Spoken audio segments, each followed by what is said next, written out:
मोहतरम सामीन, अस्सलामु अलैकुम वरहमतुल्लाहि वबरकातुह। अल्लाह ताला फरमाते हैं, अल्लाहु खालिक़ु कुल्लि शैइन व हुवा अला कुल्लि शैइन वकील। अल्लाह हर चीज का पैदा करने वाला है और वही हर चीज पर कुदरत रखने वाला है। अल्लाहुल्लज़ी ख़लक़स्समावाति वल अर्ज़ वमा बैनहुमा फ़ी सित्तति अय्याम सुम्मा इस्तवा अलल अर्श। अल्लाह ताला वो है जिसने आसमानों, जमीन और उनके दरमियान की सब चीजों को 6 दिन में पैदा कर दिया, फिर अर्श पर जलवा फरमा हुआ। मजीद अल्लाह ताला सूरतुल हदीद आयत 4 में फरमाते हैं, वही है जिसने आसमानों और जमीन को 6 दिन में पैदा किया, फिर अर्श पर जलवा फरमा हुआ। वो खूब जानता है उस चीज को जो जमीन में जाए और जो उससे निकले और जो आसमान से नीचे आए और जो कुछ उसमें चढ़कर जाए, और जहां कहीं तुम हो वो तुम्हारे साथ है और अल्लाह तुम्हारे आमाल को देख रहा है। इसी तरह अल्लाह ताला सूरह हूद आयत 7 में फरमाते हैं, और अल्लाह ही वो जात है जिसने 6 दिन में आसमानों और जमीन को पैदा फरमाया और उसका अर्श पानी पर था।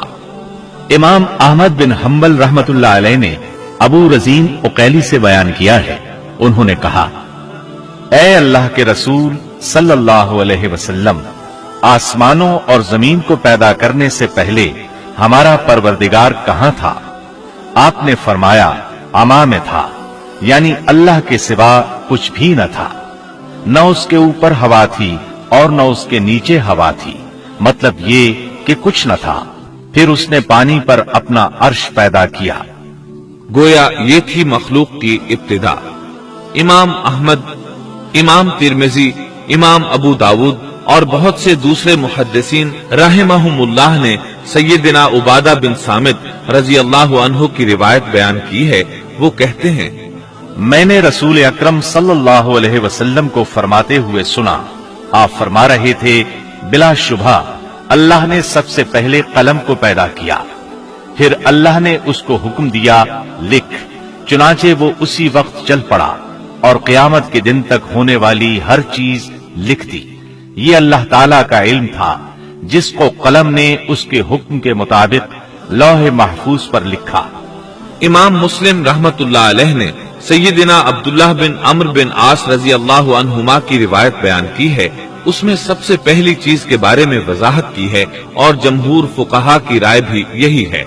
अब्दुल्लाह बिन अम्र रजी अल्लाह अन्हुमा बयान करते हैं, मैंने सुना आप फरमा रहे थे, अल्लाह ताला ने आसमान और जमीन की पैदाइश से 50,000 साल पहले तमाम मखलूकात की तकदीरें लिख दी और उस वक्त उसका अर्श पानी पर था।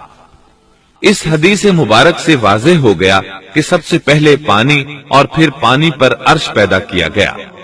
फिर कलम की पैदाइश हुई, उसने तकदीर तहरीर की, फिर आसमान और जमीन की तख्लीक हुई। और जिस हदीस में आया है कि इब्तिदा में कलम को पैदा किया गया, उसका मतलब ये है कि इस जहान की मखलूकात में सबसे पहले इसका नंबर है, न कि बाकी तमाम जहानों की मखलूकात में पहला नंबर है। और इसका तज़किरा बुखारी शरीफ की इस हदीस में है। यमन से आए हुए एक वफ्द ने रसूलुल्लाह सल्लल्लाहु अलैहि वसल्लम से कहा, हम आपके पास दीन की समझ और इब्तिदाई खलक के बारे में पूछने के लिए आए हैं। ये कि सबसे पहले क्या चीज थी? आपने फरमाया, अल्लाह था, उससे पहले कोई चीज न थी, उसका अर्श पानी पर था, फिर उसने लौहे महफूज पर हर चीज लिख दी और आसमान और जमीन को पैदा किया। यानी इब्तिदा में पानी पर अर्श की तख्लीक हुई, फिर कलम की पैदाइश हुई, उसने सब कुछ लिख दिया। उलमाए किराम का बयान है, कलम के फौरन बाद लौहे महफूज को पैदा किया गया। चुनाचे कलम ने लौहे महफूज में हर चीज लिख दी। इसके बाद کائنات کی باقی مخلوقات اور آسمان و زمین کی پیدائش معرض وجود میں آتی گئی۔ اشیاء کی پیدائش والی ترتیب میں علماء کرام کے کئی اقوال ہیں، اور ہم نے آپ کے سامنے جمہور علماء اور فقہا کی پسندیدہ اور راجح ترتیب پیش کی ہے۔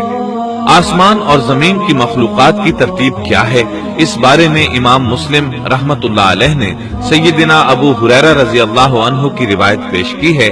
وہ کہتے ہیں، نبی اکرم صلی اللہ علیہ وسلم نے میرا ہاتھ پکڑا اور فرمایا، اللہ تعالیٰ نے ہفتے کے دن مٹی کو پیدا کیا، اتوار کے دن زمین میں پہاڑ، پیر کے دن درخت، منگل کے دن تکالیف، مصائب، جراثیم اور بیماریاں، بدھ کے دن نور کو، جمعرات کے دن زمین میں چوپایوں کو پھیلا دیا، اور تمام مخلوقات میں جمعے کے دن کی آخری گھڑیوں یعنی عصر سے رات کے درمیان میں آدم علیہ السلام کو پیدا کیا۔ مطلب یہ کہ ابتدائے آفرینش میں جن مخلوقات کی تخلیق ہوئی ان میں سے آخری مخلوق انسان تھا۔ اس حدیث میں مختلف حالات کو نہایت وضاحت سے بیان کیا گیا ہے۔ اس سے بخوبی پتہ چل گیا کہ ابتدائی مخلوقات کی ترتیب کیا تھی۔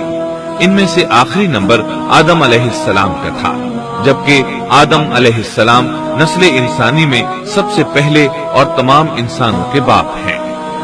انسانوں سے پہلے فرشتے اور جن پیدا ہو چکے تھے۔ صاحب عقل مخلوقات میں سب سے پہلا نمبر فرشتوں کا، دوسرا نمبر جنوں کا اور آخری نمبر انسانوں کا ہے۔ فرشتوں کا اصل ٹھکانہ آسمان ہے۔ اللہ تعالیٰ سورۃ الشورى آیت 5 میں فرماتے ہیں، قریب ہے کہ آسمان اپنے اوپر سے پھٹ پڑے اور تمام فرشتے اپنے رب کی تسبیح اور تحمید بیان کر رہے ہیں اور زمین والوں کے لیے استغفار کر رہے ہیں۔ خبردار، اللہ تعالیٰ معاف کرنے والا، رحمت کرنے والا ہے۔ مسلم شریف میں ہے، سیدہ عائشہ صدیقہ رضی اللہ عنہا سے روایت ہے کہ نبی اکرم صلی اللہ علیہ وسلم نے فرمایا، فرشتوں کو نور سے اور جنوں کو آگ سے پیدا کیا گیا، اور آدم کو اس چیز سے پیدا کیا گیا جو تمہارے لیے بیان کر دی گئی، یعنی مٹی سے۔ فرشتوں کی تخلیق کے بعد جنوں کو پیدا کیا گیا۔ جنوں کو بھی انسانوں سے پہلے پیدا کیا گیا تھا، جیسا کہ اللہ تعالیٰ سورۃ الحجر آیت 27 میں فرماتے ہیں، اور اس سے پہلے جنات کو ہم نے لو والی آگ سے پیدا کیا۔ جنات کے بارے میں بہت زیادہ آیات و احادیث موجود ہیں۔ اللہ تعالیٰ فرماتے ہیں، اور جنات کو آگ کے شعلے سے پیدا کیا گیا۔ مارج آگ کے بھڑکتے شعلے کے کنارے کو کہتے ہیں، گویا جنوں کو آگ کی جڑ سے نہیں بلکہ آگ کے شعلوں کے کنارے سے پیدا کیا گیا ہے۔ قرآن مجید میں اللہ تعالیٰ نے ابلیس شیطان کا قول نقل کیا ہے، تو نے مجھے آگ سے پیدا کیا۔ اسی طرح پہلے بھی بیان ہو چکا ہے کہ اللہ نے فرمایا، اور اس سے پہلے جنات کو ہم نے لو والی آگ سے پیدا کیا۔ یہ ہے جنات کی اصل اور بنیاد۔ ابلیس ملعون بھی جنات میں سے ہے، اور اس مسئلے میں کسی کو تردد اور شبہ نہیں ہونا چاہیے، اس لیے کہ قرآن مجید میں ہے، اور ابلیس جنوں میں سے تھا۔ مطلب یہ کہ وہ فرشتوں میں سے نہیں تھا۔ حسن بصری رحمت اللہ علیہ فرماتے ہیں، وہ پلک جھپکنے کے برابر بھی فرشتوں کی جنس میں داخل نہیں ہوا، اور نہ ہی وہ کبھی فرشتوں میں شمار ہوا ہے۔ وہ جنات میں سے ہے کیونکہ اس نے خود اقرار کیا تھا، اے اللہ، تو نے مجھے آگ سے پیدا کیا ہے۔ اگر یہ فرشتہ ہوتا تو اس وقت کہتا، اے اللہ، تو نے مجھے نور سے پیدا کیا ہے۔ اس لیے ابلیس کا جن ہونا روز روشن کی طرح عیاں ہے۔ سیدنا عبداللہ بن عمرو رضی اللہ عنہما اور سیدنا عبداللہ بن عباس رضی اللہ عنہما فرماتے ہیں، آدم علیہ السلام سے 2000 سال پہلے جنات پیدا کیے گئے۔ وہ ہماری اس زمین پر رہائش پذیر تھے۔ آہستہ آہستہ وہ فسق و فجور میں مبتلا ہو گئے۔ جب وہ فتنہ فساد میں حد سے بڑھ گئے، ناحق خون بہانے لگے، تو اللہ تعالیٰ نے ان کی طرف فرشتوں کا عظیم لشکر بھیجا۔ ان سے جنات کی زبردست مارکا آرائی ہوئی۔ اس مارکا آرائی میں فرشتوں نے جنات کو تہس نہس کر دیا، اور وہ سمندروں کی جزیروں میں پناہ لینے پر مجبور ہو گئے۔ जमीन के हर बड़े आजम से उन्हें जिला वतन कर दिया गया। चुनाचे आज तक उनका मस्कन यही जजीरे और अजीम मराकिज हैं। ये वाकया आदम अलैहिस्सलाम की तख्लीक से पहले हो चुका है। अहादीस मुबारका में है कि इब्लीस मलून का एक तख्त है और वो तमाम जिन्नात का सरदार और हुक्मरान है। उसका शाही तख्त पानी पर है, अगरचे उसकी मुतय्यन जगह हमें मालूम नहीं। यहाँ तक जिक्र था सैयदना आदम अलैहिस्सलाम की पैदाइश से पहले का।